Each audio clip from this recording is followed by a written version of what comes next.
نحمده ونصلي ونسلم على رسوله الكريم اما بعد اعوذ باللہ من الشیطان الرجیم بسم اللہ الرحمن الرحیم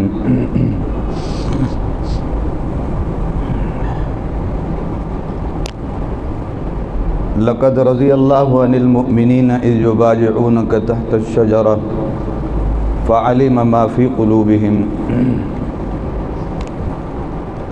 وقال اللہ تبارک و تعالی فی مقام آخر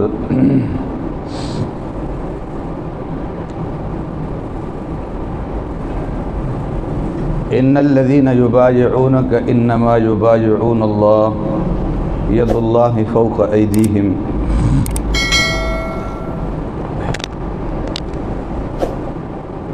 قال النبی صلی اللہ علیہ وسلم اصحابی کالنجوم فبأیہم اقتدیتم اہتدیتم او کما قال رسول اللہ صلی اللہ علیہ وسلم۔ احباب کرام، اللہ کا احسان ہے، اللہ کا خاص کرم ہے کہ 14 صدیاں گزرنے کے بعد بھی دین اب تک محفوظ ہے، اور الحمدللہ اللہ نے ہمیں بھی راہ ہدایت نصیب فرمائی۔ یہ اللہ کا خاص انعام ہے، خاص عنایت ہے رب ذوالجلال کی۔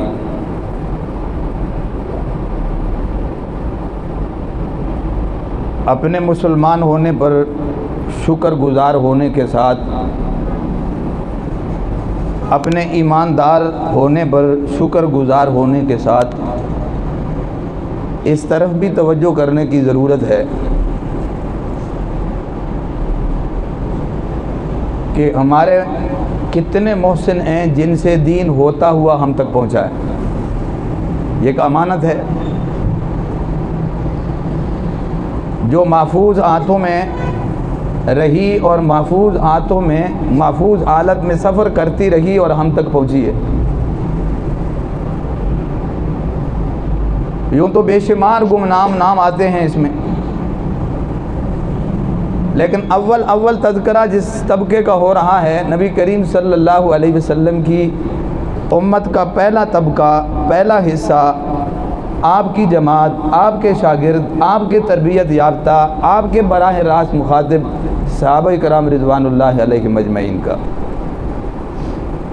وہ اس زاویے سے کہ چونکہ نبی علیہ الصلوۃ والسلام کے مخاطب یہ لوگ ہیں، آپ صلی اللہ علیہ وسلم نے دین ان تک پہنچایا، ان کے حوالے کیا، اور واضح لفظوں میں اعلان فرمایا ترکت فیکم امرین، میں تم میں 2 چیزیں چھوڑ کے جا رہا ہوں، ایک اللہ کی کتاب اور ایک اپنی سنت اور طریقہ۔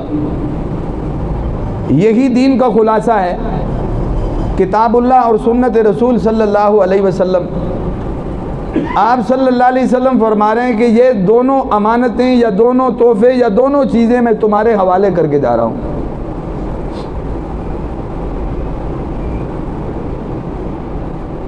اگر اس طبقے کو شک کی نظر سے دیکھا جائے تو پورا دین مشکوک ہوتا ہے۔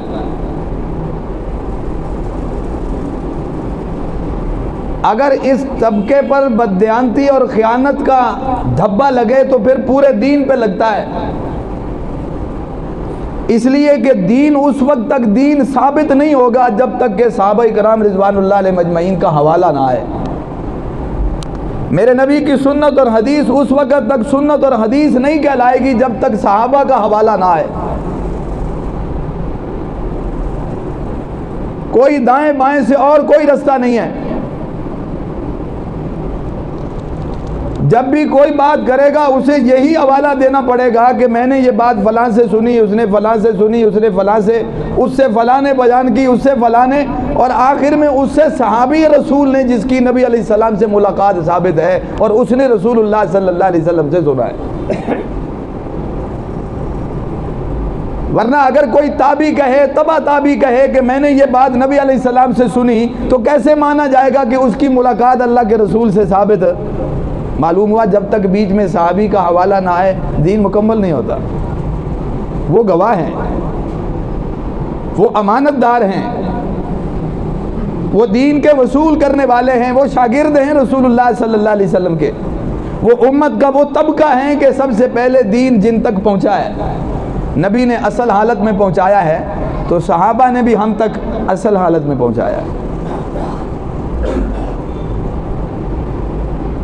14 صدیوں کے بعد یا ساڑھے 14 صدیوں کے بعد میں اور آپ کہیں کہ ہم تو پکے مومن ہیں،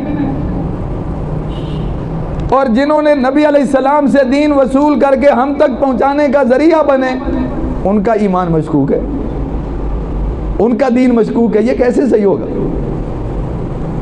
ہمارا ایمان ان کے بغیر نہیں ثابت ہوگا.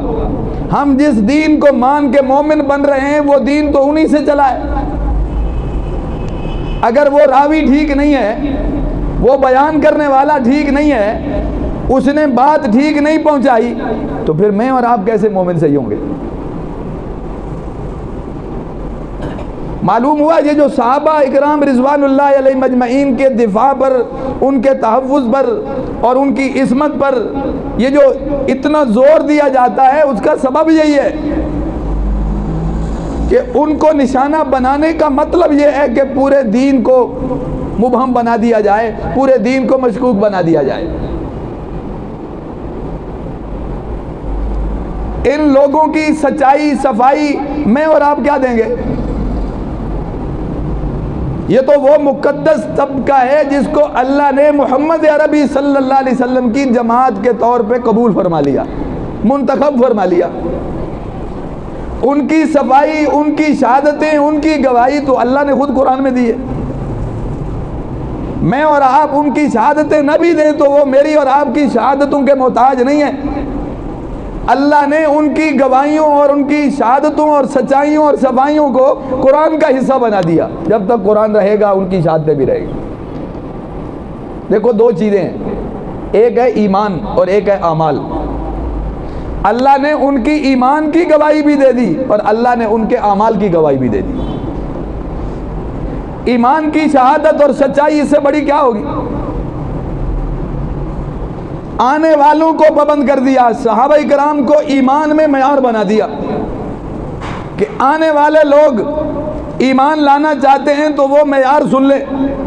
تم ان کی ایمان کی بات کرتے ہو، تم اپنے ایمان کی خیر مناؤ کہ یہ تو ایمان میں اتنے پختہ ہیں اور اتنے سچے ہیں کہ وَإِنْ آمَنُوا بِمِثْلِ مَا آمَنْتُمْ بِهِ فَقَدْ اهْتَدَوْا. جو ان جیسا ایمان لائے گا اس کا ایمان قابل قبول ہے، ورنہ اس کا ایمان قابل قبول ہے وہ ہدایت پر نہیں ہے. قرآن کے الفاظ ہے فَإِنْ آمَنُوا بِمِثْلِ مَا آمَنْتُمْ بِهِ. ایمان لاؤ جیسے تم ایمان لائے ہو اے صحابہ کرام، اے ایمان والو، جیسے تم ایمان لائے ہو نا ایسے یہ ایمان لائیں گے تو ان کا ایمان کیا ہے؟ قابل قبول ہے، پھر یہ ہدایت والے ہیں. ان کو تو ایمان میں معیار بنا دیا اللہ نے. اب ہم اس پہ بحث کر رہے ہیں جن کو معیار بنایا ہے. اپنے ایمان کی کوئی خیر سلامتی نہیں، ان پہ جرا کر رہے ہیں، ان پہ گفتگو کر رہے ہیں جن کو اللہ نے معیار بنا دیا. جس کو معیار بنایا اس میں تو شک شبے کی کوئی گنجائش نہیں رہ گئی.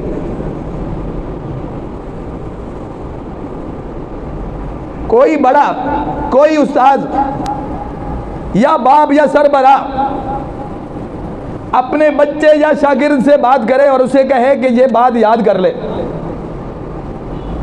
یہ بات نوٹ کر لے، یہ بات محفوظ کر لے. استاد جی پھر کیا میرے ذمے؟ کہا جو جو آئے گا نا یہ پیغام اس کو سنا دینا. جو آئے گا، اب بعد میں جو بھی آئے گا، میں جا رہا ہوں، جو آئے گا اس کو یہ پیغام. اب اس کے لیے یہ لازم ہے نا کہ یہ اس کی بات کو کیا کرے. یہی استاد کی بات ہے، یہی باپ کا پیغام ہے، یہی بڑے کا پیغام ہے. جو یہ کہہ رہا ہے یہ انہی کی بات کہہ رہا ہے، لہذا ہر بعد میں آنے والے پر لازم ہے کہ اس بات کو کیا کرے، وہ اس پہ بحث شروع کر دے کہ تو سچا ہے کہ جھوٹا ہے. اس کو یہ حق حاصل نہیں، اسے یہ لازم ہے کہ وہ اس کی بات مانے. اللہ نے بعد میں آنے والوں کو پابند کر دیا کہ ان جیسا ایمان لاؤ. ہم انہی کے ایمان پہ بحث کرنے لگ جائیں. اور ان کے اعمال کی شہادت بھی اللہ نے قرآن میں دے دی۔ دیکھیں اس سے بڑی گواہی کیا ہو سکتی ہے کہ اللہ جل جلالہ قرآن پاک میں ایک جگہ فرماتے ہیں سورہ فتح میں کہ ان الذین یبایعونک انما یبایعون اللہ، میرے نبی انہوں نے جو آپ کے ہاتھ پہ بیعت کی ہے نا، یہ آپ کے ہاتھ پہ بیعت کی ہے، سمجھو یہ اللہ کے ساتھ بیعت کی ہے۔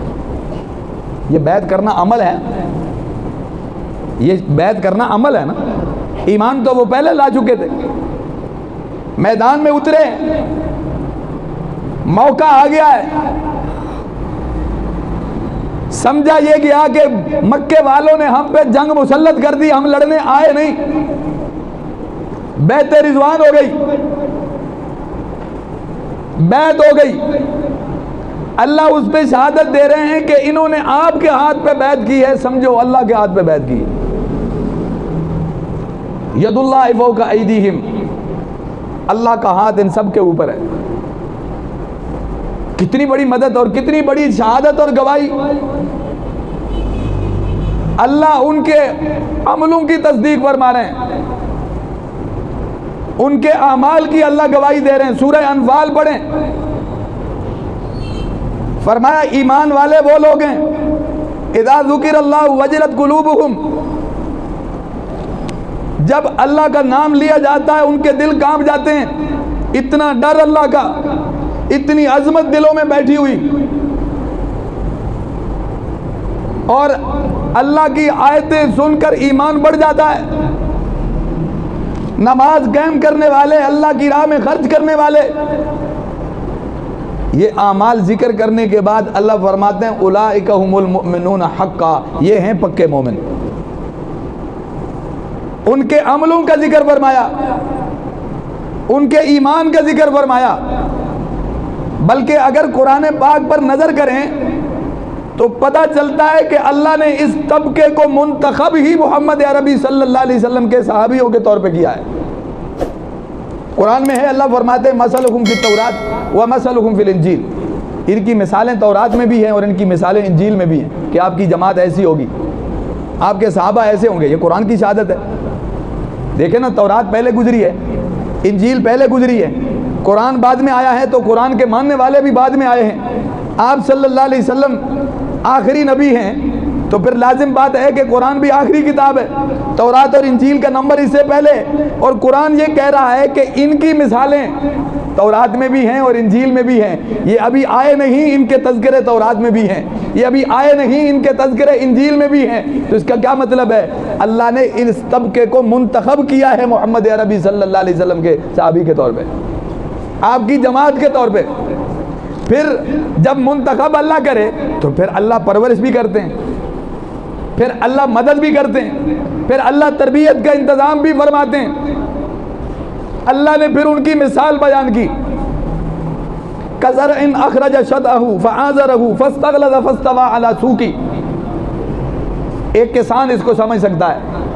فرمایا صحابہ کی مثال ایسے ہے جیسے کھیتی ہے، ایک وقت ہوتا ہے زمین بالکل برابر، کوئی شے بھی نہیں ہوتی، پھر وہ دانہ ڈالتا ہے، وہ بھی زمین میں چھپ جاتا ہے، نظر نہیں آتا، کچھ دن انتظار کرنا پڑتا ہے۔ ایسا نہیں ہوتا رات کو ڈالے صبح آگے دیکھنے لگ جائے کہ کچھ ہوا ہے کہ نہیں، انتظار کرے گا، کچھ محنت لگے گی، کچھ انتظار کرنا پڑے گا، کچھ دیکھ بھال ہوگی، پھر کچھ دنوں کے بعد کومپل نکل آئے گی، پھر وہ بھی اتنی کمزور کہ انگلی لگ جائے تو ٹوٹ جائے، پھر اس کا بھی انتظار کرنا پڑے گا، پھر کچھ دنوں کے بعد وہ اتنی بڑی ہو جائے گی کہ آدمی حیران ہو جاتا ہے کہ کہاں برابر زمین اور کہاں یہ سبزہ، پھر اگر کچھ دن اور انتظار کرتا ہے تو وہ اچھا بھلا تنا بن جاتا ہے۔ اللہ فرماتے ہیں قرآن میں کہ جب وہ مکمل تنا بنتا ہے یا مکمل ٹہنی بن جاتی ہے، مکمل وہ تیلا بن جاتا ہے، تو میرا رب کہتا ہے یوجب الزراع، اگر کسی کسان نے یہ کام کیا ہو اور ان مرحلوں سے گزر کر جب اس کی کھیتی اس جوبن پہ پہنچے تو یوجب الزراع، کسان حیران ہو جاتا ہے کہ ایک دن تھا میرے پاؤں کے نیچے بھی نظر نہیں آتی تھی اور آج اس کا تنا میرے برابر کھڑا ہے۔ یوجب الزراع، وہ کسان حیران رہ جاتا ہے، میرا رب کیا کہہ رہا ہے، ہم نے ان کی ایسے ہی پرورش کی ہے۔ ایک وقت تھا مکے میں کوئی نام لیوا نہیں تھا، پھر وہ وقت آیا کچھ ہو تو گئے مگر چھپ کے دار ارکم میں بیٹھتے تھے، کلمہ پڑھ پڑھتے تھے, دھیمے دھیمے نام لیتے تھے, ایک دوسرے سے سرگوشیاں کرتے تھے. ہم پانی دیتے رہے, ہم پالتے رہے, ہم پرورش کرتے رہے, ہم ان کے دلوں کو ڈھارس دیتے رہے, ہم ان کو تسلیاں دیتے رہے, ہم ان کے ایمان کو جلا بخشتے رہے, ہم ان کو پوری مدد فراہم کرتے رہے. پھر کیا ہوا؟ ایک دن وہ آیا کہ یہ کھیتی پک کے تیار ہو گئی. اب کیا ہے, اسی مکے کو دیکھیں, آپ کو بڑے سفر نظر آئیں گے کہ آپ کو ہجرت بھی دکھائی دے گی, آپ کو مارکے بھی نظر آئیں گے, بدر کا مارکا, احد کا مارکا, خندق کا مارکا, تبوک کا مارکا, خیبر کا مارکا, آپ کو مختلف مارکے نظر آئیں گے. ایک پورا چکر ہے مکے سے نکلنے کے بعد دوبارہ واپس مکے میں پلٹنے تک. یہ وہی کمزور لوگ تھے, اور آج کیا ہے, میرے نبی یوں نظر دوڑاتے ہیں. حجۃ الوداع کا موقع ہے, 1.5 لاکھ کے قریب ایمان والے موجود ہیں. جناب والا پوری آب و تاب کے ساتھ, پوری طاقت کے ساتھ, اور 9.5 لاکھ مربع میل پر اسلام کا پرچم لہرا رہا ہے. ایک وقت مکے کی سرزمین تنگ کر دی گئی تھی, اور آج یہ اس چکر کے بعد جب پلٹ کے دوبارہ مکے میں بیٹھے ہیں, ایک تو فاتح بن کے بیٹھے ہیں, پھر مکے پہ حکومت موجود ہے, پھر 9.5 لاکھ مربع میل پہ اسلام کا پرچم لہرا رہا ہے. کتنے علاقوں میں اسلام کے گورنر موجود ہیں, نمائندے موجود ہیں, مبلغ موجود ہیں, پڑھانے والے موجود ہیں. اور آج یہ فصل پک کے کیا ہو چکی ہے, تیار ہو چکی ہے. جیسے کسی کسان کو حیرانگی ہوتی ہے, آج میرے نبی بھی خوش ہو کے اپنی جماعت کو دیکھ رہے ہیں کہ اب یہ فصل پک کے کیا ہو گئی ہے, تیار ہو گئی ہے. اور پھر اگلی بات بھی سنیے گا. یہ تو جہاں تک ہے کہ میرے نبی کو خوشی ہے کہ یہ جماعت پل پوس گئی ہے, یہ بڑی ہو گئی ہے. اب یہ اللہ نے ایک طاقت میں تبدیل کر دی ہے. ایک وہ وقت تھا کہ میرا رب کہتا ہے, یاد کیجئے گا اس وقت کو, اذ انتم قلیل مستضعفون, جب تم تھوڑے سے تھے, ڈر تھا کہ کوئی تمہیں اچک کے نہ لے جائے. پھر ہم نے تمہیں طاقت دی, پھر ہم نے تمہیں قوت دی, ٹکانہ دیا, مدد فراہم کی. آج تم پاؤں جمائے بیٹھے ہو, یہ خوشی تو میرے نبی کی حد تک ہے. لیکن دوسری طرف بھی دیکھو, پہلے دن سے جب کلمہ حق بلند ہوا, کتنے مخالف تھے جو نہیں چاہتے تھے کہ دین آگے بڑھے, جو نہیں چاہتے تھے کہ کلمہ پھیلے, جو نہیں چاہتے تھے کہ یہ آواز حق دور تک جائے, جو نہیں چاہتے تھے کہ تعداد بڑھ جائے. تو میرا رب کیا کہتا ہے کہ ہم نے اس وقت بھی کہا, وَلَوْ كَرِهَ الْمُجْرِمُونَ وَلَوْ كَرِهَ الْمُشْرِكُونَ وَلَوْ كَرِهَ الْكَافِرُونَ, کافر پسند کریں یا نہ کریں, ہم نے جو طے کیا وہ ہو کے رہے گا. مشرک چاہے یا نہ چاہے, جو ہم نے طے کیا وہ ہو کے رہے گا. جی ہاں, یہ مجرم لوگ چاہیں یا نہ چاہیں, جو ہم نے طے کیا وہ ہو کے رہے گا. تو آج وہ ہو چکا ہے. فعال لما یرید, اللہ جو چاہتے کر گزرتے ہیں. تو پھر فرمایا اب کیا ہوگا, جو پہلے نہیں چاہتے تھے ان کا حال کیا ہوگا. میرے نبی تو چاہتے تھے, آپ تو خوش ہیں اپنی جماعت کو دیکھ کر, آپ کی کیفیت اور ہے, اور کافر کی کیفیت کیا ہے, اور ہے. وہاں قرآن کے الفاظ سنیے, فرمایا لیغیظ بہم الکفار, اللہ ان کے ذریعے کافروں کو جلاتا ہے. ہم پنجابی میں کہتے ہیں اللہ ساڑتا ہے ان کو. لیغیظ بہم الکفار, اللہ انہیں غصہ دلاتا ہے. وہ نہیں چاہتے تھے, وہ ہوا ہے. ان کو پسند نہیں تھا جو ہوا ہے. اس کا مطلب ہے کہ علماء نے یہاں پر ایک بات لکھی ہے کہ صحابہ پہ ناراض وہی ہوگا جو کافر ہے, ایمان والا ان پہ ناراض نہیں ہو سکتا. ان کے تذکرے پر, ان کی ترقی پر, ان کی عظمت پر یا ان کے کمال پر اگر کسی کے دل میں مروڑ ہوتا ہے تو اپنے ایمان کی خیر منائے, اس کا ایمان ٹھیک نہیں ہے. یہ بات قرآن کہہ رہا ہے کہ اللہ نے فرق کر دیا. ان کو دیکھ کے خوش وہ ہوگا کہ جو ایمان والا ہے, ان کو دیکھ کے ناراض وہ ہوگا جو ایمان والا نہیں ہے. کیوں؟ اس لیے کہ اللہ ان کے ساتھ ہے, اور جو اللہ کے فیصلے پہ ناراض ہو وہ ایمان والا کیسے ہو سکتا ہے. تو اس لیے اللہ نے ان کے ایمان کی بھی شہادت دے دی, اور اللہ نے ان کے اعمال کی بھی کیا دے دی. دیکھو, میں اور آپ قرآن پاک کھولیں نا پڑھنے کے لیے, کھولنا چاہیں تو دل کرتا ہے کہ ہم تلاوت کر رہے ہیں تو چلو 21واں پارہ پڑھ لیں. تو یوں کھولیں, اچانک 21واں نکل آئے تو کیا کر دیں, یار بڑی بات ہے, یہ میری خوش قسمتی ہے, یہ تو میں بڑا خوش قسمت ہوں, بڑا نیک ہوں, یہ تو میری کرامت ہے کہ قرآن وہیں سے نکل آیا جہاں میں پڑھنا چاہ رہا. یا جناب میں کہتا ہوں میں انگلی لگاؤں گا اپنے بچے کا وہی نام رکھوں گا, میں انگلی لگاتا ہوں تو میری انگلی لفظ زید پہ جا پہنچتی ہے. کہتا ہوں کیا بات ہے جناب, میں اپنے بچے کا نام زید رکھوں گا اور میری انگلی بھی زید لفظ پہ جا پہنچی, اسی نام پہ جا پہنچی, یہ تو میری خوش قسمتی ہے. اور میں اپنے لیے ایسے نیک فعل نکالتا ہوں کہ یہ میری خوش قسمتی ہے, یہ میری خوش بختی ہے. اور جناب والا, میں ان کی خوش قسمتی پہ قربان کیوں نہ جاؤں جن کے تذکرے قرآن میں موجود ہیں, جن کا حال قرآن میں موجود ہے، جن کا ایمان قرآن میں، جن کے اعمال قرآن میں، جن کا جہاد قرآن میں، پھر اللہ جل جلالہ نے عجب معاملہ فرمایا۔ میں اور آپ تو ایک دوسرے کو تسلیاں دے سکتے ہیں، جن کی شہادتیں اللہ دے رہا ہے اسے کون ٹکرائے گا؟ اللہ نے قرآن میں 2 گروہ بتلا دیے، فرمایا اولئک حزب اللہ، اولئک حزب الشیطان، ایک اللہ کی جماعت ہے اور ایک شیطان کی جماعت ہے۔ اب اللہ کی جماعت کسے کہا؟ صحابہ کرام کو۔ شیطان کی جماعت کسے کہا؟ کافروں کو۔ اور جن کو اللہ اپنی جماعت کہہ رہا ہے، اللہ انہیں رسوا ہونے دے گا؟ اللہ انہیں ناکام ہونے دے گا؟ اور اللہ جنہیں اپنی جماعت کہہ رہا ہے، بڑے امتحانوں کے بعد، بڑی آزمائشوں کے بعد، جی ہاں بڑے امتحانوں کے بعد اللہ انہیں اپنی جماعت کہہ رہا ہے۔